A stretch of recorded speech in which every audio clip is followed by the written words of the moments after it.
madaxweynaha Somaliland ayaa sheegay in ganacsatadii shidaalka keeni jiray loo fasaxay in ay shidaal keensan karaan dalka isla markaasina shirkadii ugu horeysay ay diyaar tahay waqtigani oo ay soo dajinayso. hadalka madaxweynaha ayaa ku soo beegmaya xilli qiimaha shidaalka Somaliland la keenaa uu kor u kacay isla markaasina ay qayladhaani ka taagan tahay. bulshaduna ay xukuumadda madaxweyne Biixi ku eedeynayaan in ay cid gaar ah u xidhay arrinta shidaalka, balse madaxweynaha oo arrintaasi ka hadlayay ayaa sheegay in sababta arrintaasi loo sameeyay ay ahayd sidii loo badbaadin lahaa badqabka gaadiidka lana keeni lahaa shidaal tayo leh oo aan gaadiidka waxba yeelin.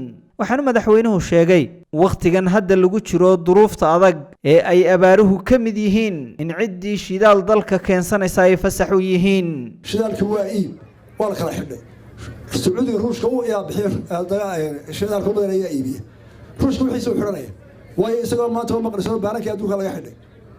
isna wuxuu hayo waa xiranaya.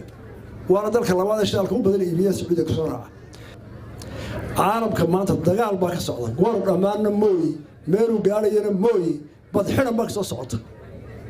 talaynu baahna ragga waliba saaran qofka dumar taagooda way dadaala iyada biyaha soo dhaamisa iyada xaabadoonta ta magaalada joogtayda bacad fadhida ma dhacda adduunka waxaan kale sabab sano waxa ku jira dawladdu sanadka imika waxa dhibaatooyin ka haysta wax kamid shidaalkii imika waxaan ka bedelay sharciga hore ee la oran jiray hal lagu adkeeyo safarka waa inaynu helaa kayd shidaal ganacsadana waxaanu ka codsanaynaa waxa ayana keenaan wixii jirana waan isla eegaynaa ee safarka waa ganacsiga waxa laga rabaa inuu ku jaban oo baabuur sano dilin keeno.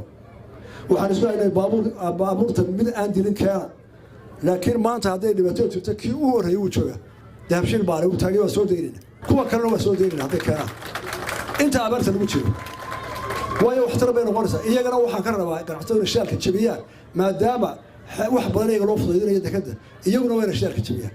qoonmaal islaam iyo fatwa ma qabtaa weydiimo diini ah ma doonaysaa moobilkaaga inaad ka barato casharo diini ah oo af Soomaaliya islaam iyo fatwa waxaad ka helaysaa fatwa diini ah tafsiir xadiis fiqi siiro dhaqanka suuban ducooyin soo qor fatwa ama islaam una dir hal shan eber